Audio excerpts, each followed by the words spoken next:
The NFL season is here. We got football live tonight. Can you believe it? We're talking Vikings, though. Their depth chart on the offensive side today. The Twins, double trouble yesterday. Very much double trouble. We're talking about that too. All that and more coming up next on Superior Sports Talk. KARE 11 sports anchor Reggie Wilson covers the Twin City sports scene nonstop. Luke Inman is ready to put him on the hot seat. That's what you're going to do to me? Instant analysis. Yanked. Out you go. Post-game breakdowns and red-hot takes. The Timberwolves need a stitch. Reggie and Luke give you a daily dose of Minnesota sports with superior sports talk. Part of Locked On Sports Minnesota. And it starts now. Back in the lab, Reggie and Luke back at it. Another episode, Superior Sports Talk presented by Locked On Sports Minnesota, your daily 30-minute breakdown, everything Minnesota sports. That's Reggie Wilson on Twitter, at Reggie Wilson TV, and on KARE 11. Thursday, Reg, NFL is officially back. We made it. I know, man. I know. And we get football now until February. Love it. Hey, remember, follow along on the Locked On Minnesota YouTube channel. Hit the subscribe button, and on Twitter, give us a follow at Locked On MIN. And remember, we're a podcast too, free and available, all platforms, Spotify, Apple, you name it, we got it. Tons of great choices over there. You got the Ron Johnson Show, the Football Party, and more.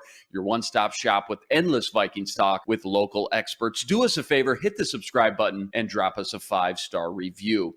All right. To football we go. Say it with me, Reg. How many days until week 1 of the NFL season kicks off? 0. We did it. We're going to get into all of our full NFL season predictions, rookie of the years, Super Bowl predictions, the whole 9 yards. But first, we're picking up where we left off yesterday in part 2 of our opening series, going position by position.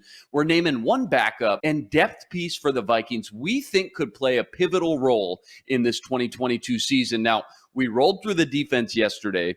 Today, we finish with the offense. Let's start with maybe the easiest one out the gate, the offensive line, because as I mentioned yesterday, some of these positions, you're going to see heavy rotations, guys coming in and out all season. When it comes to the offensive line, in a perfect world, you're going to see the same 5 guys week in and week out. But if there was one backup depth piece you're most confident in, who might that be, Reg?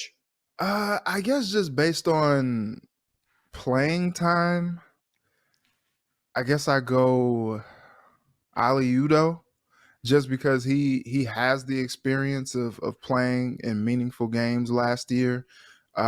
Maybe not the best, when it comes to like him starting full time, but if you're talking about someone who can just come in and give you some reps if something happens to one of the starting guys, I think that's someone that you can kind of rely on to get you where you need to go. Yeah, no, I'm with you. No clear-cut number 6 man in this group standing out. I'm with you. I thought, Oli Udoh did start 16 games last season, so maybe he takes a step forward with that full year starting under his belt. But to be honest, I thought he would be a surprise cut maybe just 2-3 weeks ago. I'm going to go with Chris Reed, a veteran. He's versatile. If Bradbury struggles at center position, I feel a lot better about Reed stepping in than I did with Mason Cole last season, so I think that's a little bit of an upgrade.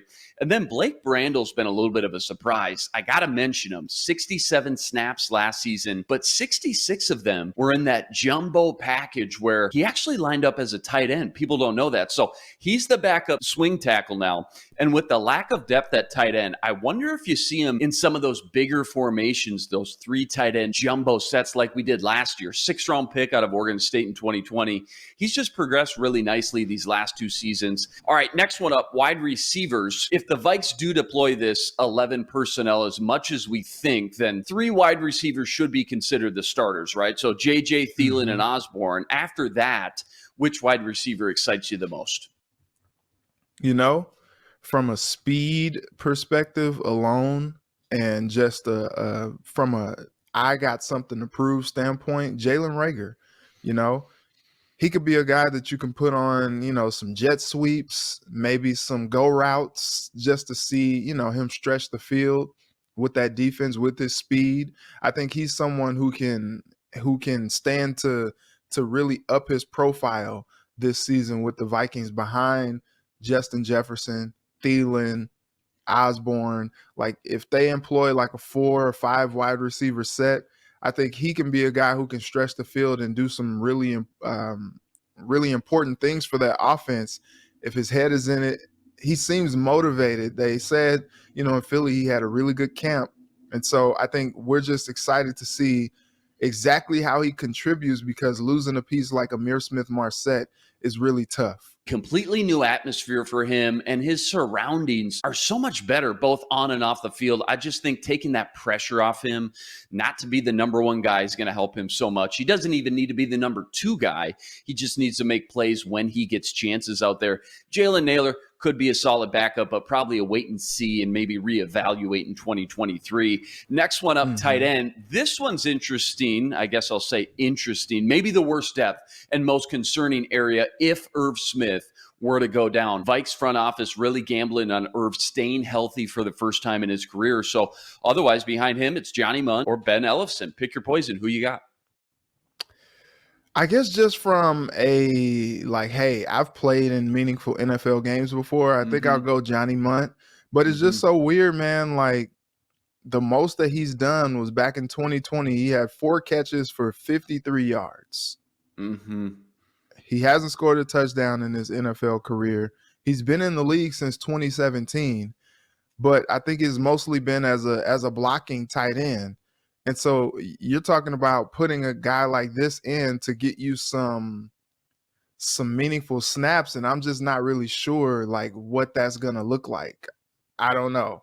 I really don't know. But when you talk about it, I think he's the guy that gives, I guess, the most upside just because he has the most experience. If he did go down, Vikes still want to keep a tight end on the field and run that 11 personnel. You know who I'm banging the table for? CJ Ham. Probably won't happen, but can you imagine if KOC wants the best 11 guys on the field on every play, then maybe you find a way to get CJ involved, whether it's at fullback or tight end. All right, last one, because we're skipping the quarterback. I think we know Nick Mullins is the clear-cut number 2. So which running back do you think offers the best depth in case of injury if Dalvin were to go down? I really like Kane and Ty. I think both of those guys can step in and be RB2 if Dalvin goes down, because I think Alexander Mattison has shown enough for me to be confident in his abilities when Dalvin is not in the game. And, when we've seen him, I think last year I kind of made the point that he runs a little bit better when he's in like as a substitute as opposed to in relief. Like in the games that he's played when Dalvin has not been available, like Madison runs like a crazy man. Like he just gets after it. You got 100-yard games and he's breaking tackles. He's looking like Dalvin Cook. And then all of a sudden when he's kind of like spelling Dalvin in games, I think he's not necessarily as effective, but he is a good backup to Dalvin. And so you're confident in his abilities. But then when you talk about Kane and the speed that he has, Chandler, and the playmaking ability that he has, I think you're confident in both of those guys to be able to step in and really provide you something in the case that Cook is not available. Yeah, no, that makes sense. Probably no wrong answer here, but I want the guy I feel best about giving 20 touches to 20 carries, keeping a defense honest. And even though half the fan base was ready to accept a 7th-round conditional pick last week for him, I think Alexander Madison's got to be my guy because we know what we can get as a bell cow. Chandler, Kene Nwangu seem like really explosive guys that offer different skill sets, but I'm not sure they can be that bell cow just yet. Doesn't mean they can't. I just don't know it for sure. Now that we're here, we made it to Viking season. I think fans are going to be really glad they kept Madison around if and when Dalvin does get dinged up and misses some time. But there you have it.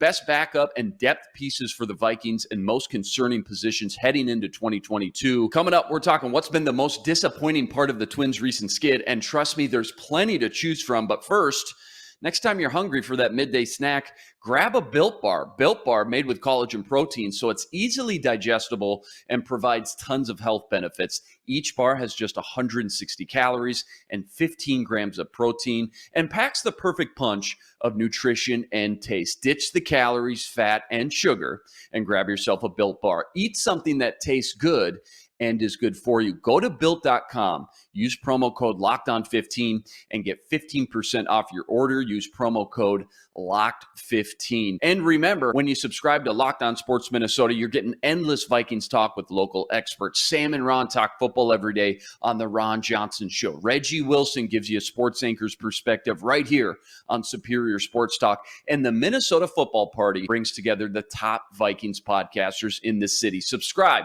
to the free Locked On Sports Minnesota podcast feed wherever you find your podcasts, and drop us a 5-star review, or find our videos on the Locked On Sports Minnesota YouTube channel. Hit the subscribe button and leave us a comment. Let us know what you think. All right, to baseball we go. And you know, Reg, we've had a lot of tough conversations about the Twins this season. They haven't been easy on us, to say the least. We come on here the next day, we talk about games that they should have won, but they didn't, time and time again. But yesterday, in Yankee Stadium, got the Central Division on the line. Every game matters, so pivotal. Game 1 of a doubleheader. Twins left a pivotal win on the table despite a good starting effort by Louis Varland. I mean, I can't ask much more than that from Louis Varland. His first career start in Yankee Stadium. 5 1/3 innings, 3 hits, 2 earned, 7 Ks, just 1 walk. I mean, come on, what more do you want? Twins had countless opportunities to win this one, both early and in extras. In the end, though, they lose 5-4 in the 12th. They get worked in game 2, just nothing left in the tank, 7-1. So, Reg, my question is, what's the one most disappointing or frustrating part of this team and their recent struggles? Is it like a specific player, like Carlos Correa, only 1 for 6 in game 1, when you really needed him to step up and kind of be the hero that you paid him to be? What is it that really just grinds your gears about how this team finds a way to lose these kinds of games? You know, it's interesting because Carlos Correa provides flashes. You know, he hit a home run last night. He had the amazing play at short, throwing out the runner at first base. Like, he has those plays where you're just like, oh yeah, like he's that dude. But then he kind of disappears in other moments. Some strikeouts, you know, grounding into double plays. Like it's kind of frustrating that he's as inconsistent as he is. And I think that's something that you really are frustrated about when you talk about, you know, them bringing him in as a big ticket acquisition this offseason. But honestly, it's not all on him. When the moment gets big, it seems like the Twins just don't do enough to get it done. It's so tough, man. They were cooking with gas just a couple weeks ago. They're like, you know, you look like you leave them for dead, and then all of a sudden you're just like, man, they turn it around, go on the winning streak, and then now they've come back to earth. Like, they came into the week with a chance to take over Cleveland. Cleveland hasn't done, you know, anything all that impressive. Look at this last 10, they're 3-7. You can't take advantage of that. I think when you look at the bats and the pitching, you know, the starters have been solid. You know, Joe Ryan gives up the grand slam last night. That was tough. But man, I felt so bad for Louis Varland yesterday. He came out and was fantastic. You know, struck out Aaron Judge. You know, Judge did get him back, but that was the only run that he gave up. And then Griffin Jacks comes in, and then it's just like, oh, well, so much for that. And like the bullpen struggles just continue. And I think that is disappointing as well when you look at the improvements that they've made to the bullpen, especially, you know, getting those arms at the trade deadline. And then all of a sudden, you know, you see them still with these struggles. I think that's the part that makes it tough to watch. You know, yesterday you were just waiting on the other shoe to drop. In that first game, they finally break through in extras.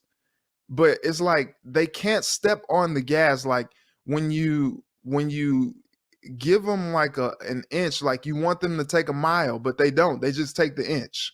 And you're just like, dang, man, like they had multiple opportunities to break that game open when they did, but they still only got 1 run out of it in the 12th. And then the Yankees come out in the bottom of the frame and they do what they do and they walk it off and they win it.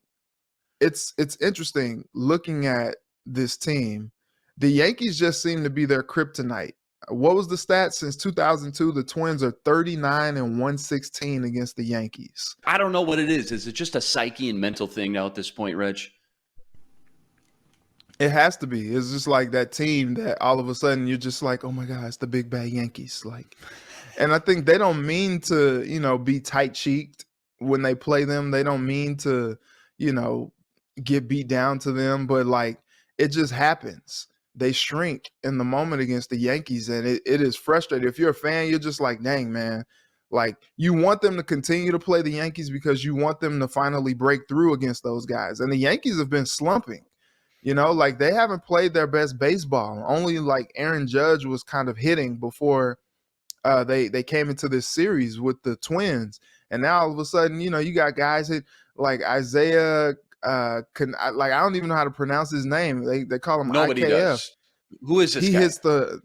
he hits the home run last night. You're just like, dude, like what is going on? Gleyber Torres, he hits the home run. You're just like, dude, like these bats have been pretty silent other than Aaron Judge lately, and all of a sudden, like everybody's hitting. What is going on?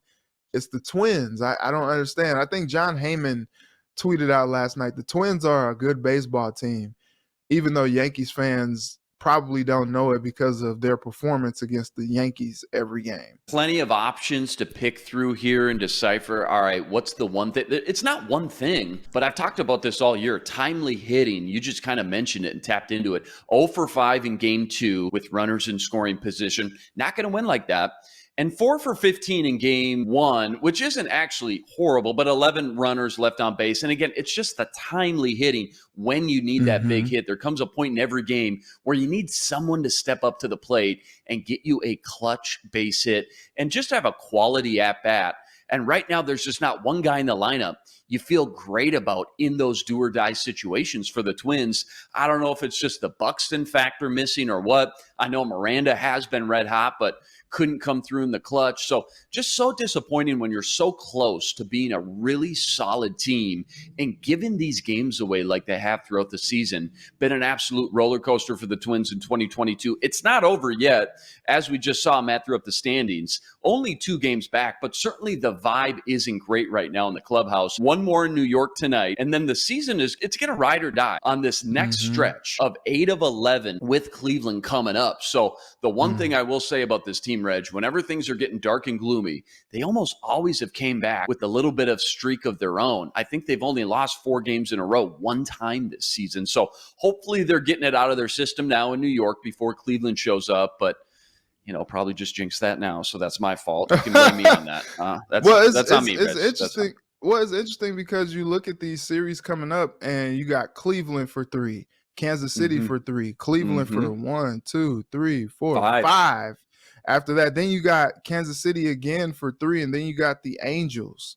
And I think this schedule is favorable if they can get it done. Like Kansas City, that should be a 3-game sweep with how they're playing. Cleveland, they should be competitive against these guys in this 3-game set coming up this weekend. Like, and then that 5-game stretch against Cleveland, that's pretty much make or break right there. That's do or die right there. Like if they can't be competitive or get it done, at least 3 of those 5, like they're probably cooked. All right, time has come. One of my new favorite segments called Gimme One. Gimme one. I'm going to throw out an NFL topic to Reggie. He's going to give me his first response that just comes to mind. We're continuing where we left off from yesterday. We got through our NFL MVPs.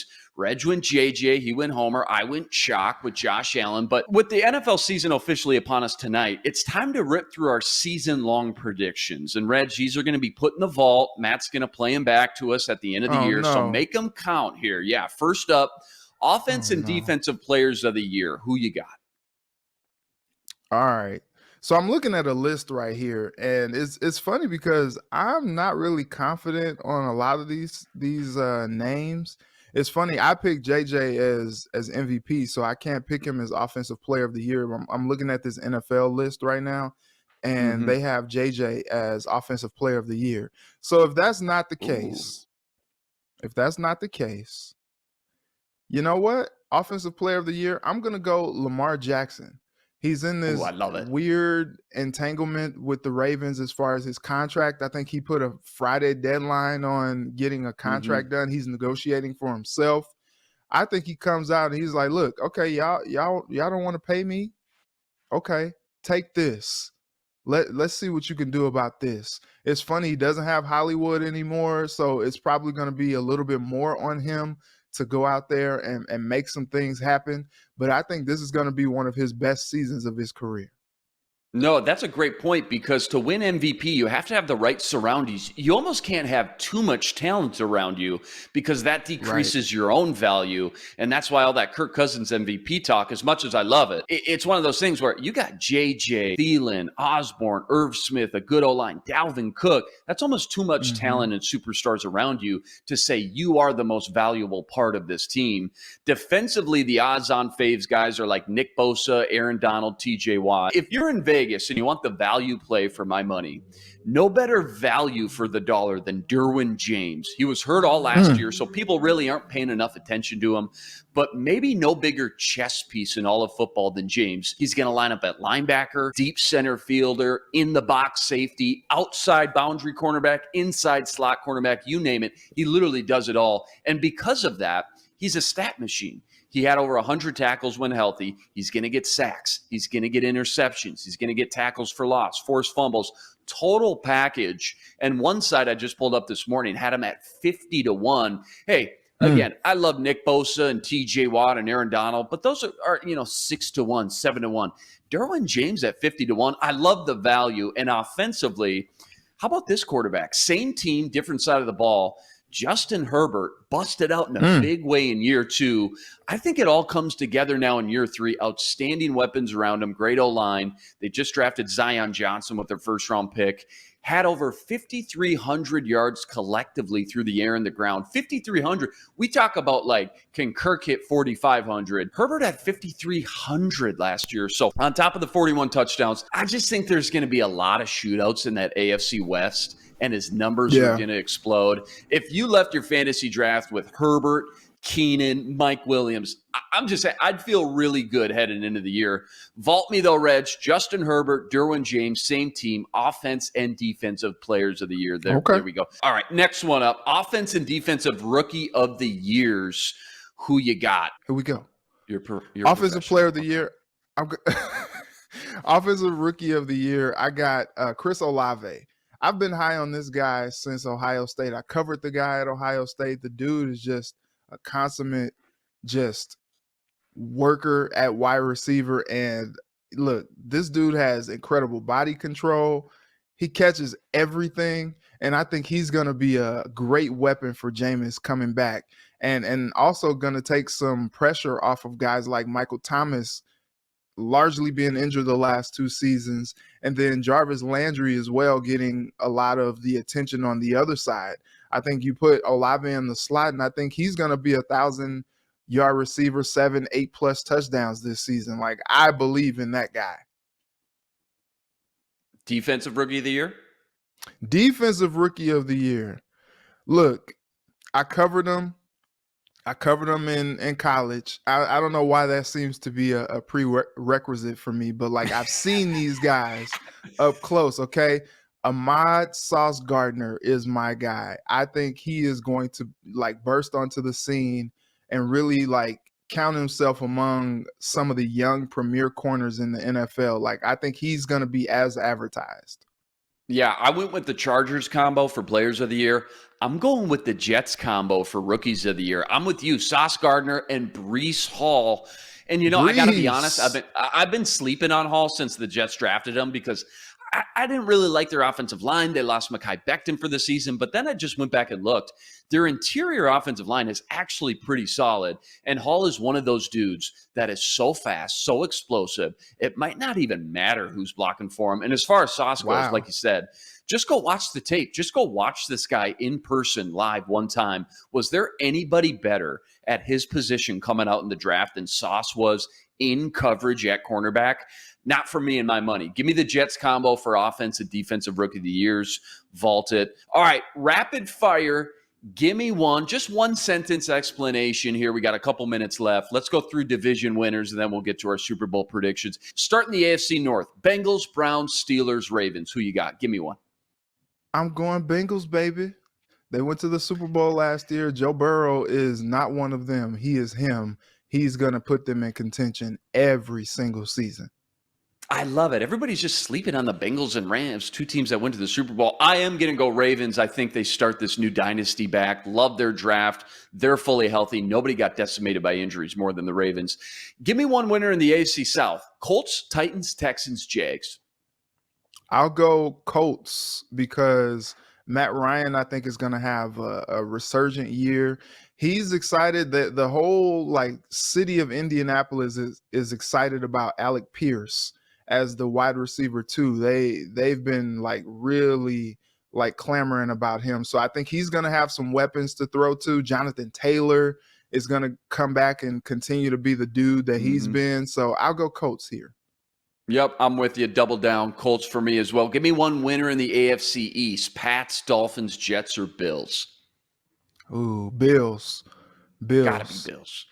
Gotta be. Yeah. They're loaded. I forgot. They went 13-3 2 years ago. Nobody even remembers that. 10-6 last year, but Wow. absolutely outstanding. Give me one winner in the AFC West. Maybe the best division in all of football after this wild offseason. Chiefs, Broncos, Chargers, the Raiders. To be the man, you got to beat the man. I'm going Chiefs.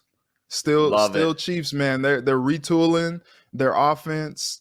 Should be pretty good still on defense, even without Honey Badger Tyrann Mathieu. They brought Reed over, so I go Chiefs.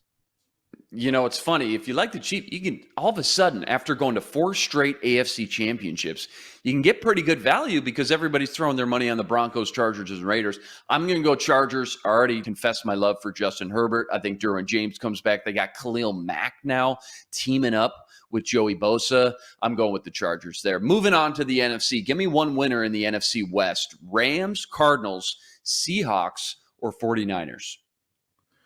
I go Rams. They're the defending champs. I hate the team. We can talk all day about how I hate them because of what they did leaving St. Louis. That's fine, whatever. But I think, like I said, to be the man, you got to beat the man. And I think the Rams are clearly the best team in that division. I do think the Cardinals are gonna make some noise, but they always seem to just kind of falter down the stretch. I think this might be make or break year for Cliff, but I go Rams. I'm going Niners. Something about that Super Bowl hangover always spooks me out. Huh? I'm going with the Niners. I think Trey Lance busts out in a big way this year, getting really downplayed all offseason and preseason. And Shanahan will really start to unveil all these plays that he's been kind of keeping secret all preseason. Give me one winner in the NFC South. Bucks, Saints, Panthers, or Falcons? Oh, it's going to be Bucks. It's going to be Bucks. I mean, you get Julio in there. I think some questions about that offensive line, but it's Brady. He's just going to yell at all of them and say, block for me, block. I think it's going to be fine. But yeah, Bucks definitely the class of that division. Any excuse I can not to pick the Bucks. I'm really worried about that interior offensive line. Brady can't move around. He's a pure pocket passer. But you know what? There's just nobody else that really jumps out to me. I know a lot of people love the Saints. Panthers, maybe they get better with Baker Mayfield. C-Mac comes back. Falcons just aren't going to be that good. Give me the Bucks. Give me one winner in the NFC East. Eagles, Cowboys, Giants, or Commanders? Who you got? Going Eagles. That team is loaded, man. And if Jalen Hurts takes a next step, watch out for them in the East. I just don't ever trust in the Cowboys. I think the Giants are doing some good things, but I don't think they're ready yet. I still don't know if Daniel Jones is their quarterback. And then looking at how Carson Wentz played last season, I don't know if I trust him in Washington either. And you need a good quarterback to get to the playoffs. So, yeah, I'm going Eagles. If I had $20, I was in Vegas just for the value. I'm throwing it on the Eagles, man, to win it all because they are so loaded what they did in the offseason. Jalen Hurts has more talent now surrounding him. Great draft, by the way, two first-round picks. Give me the Eagles. Yep. Cowboys, they always fizzle out at the end. Finally, give me one winner in the NFC North. Lions, Bears, Packers, or the Vikes. Who you got? You know what? I'm going to be a homer. I'm going to go Vikings. I think they somehow take advantage of the Packers trying to retool and get it together. I think the Packers are going to have their games where they struggle this season. They're going to be in it for sure because of who their quarterback is, obviously. But I do think that the Vikings are going to show that with that talent, they thought that they had something there with the pieces that they have in place. And so they brought some more pieces in, like Za'Darius Smith, to come in and complement some of the pieces that they already have. I know it's kind of crazy to say something like this because we really just don't know what to expect from them. We haven't seen what their potential could be. We're going to find out on week 1, but I'll go Vikings. I'm going to go Packers, but don't worry, Vikings fans. Vikes get in as a wild card. They go into Lambeau a la Mike Tice 2005 Randy Moss moon game, and they stun them on the road in Lambeau. But Packers, yes, technically they do win the division. All right, give me one NFC championship matchup. We know who your division winners are. Who's going to play each other in the NFC to go to the Super Bowl? Who you got? I'll put the Bucks in there just because, Tom Brady, he's not trying to go out like a sucker. That second team is tough for me, but we'll go rematch of I think it was the divisional game last season.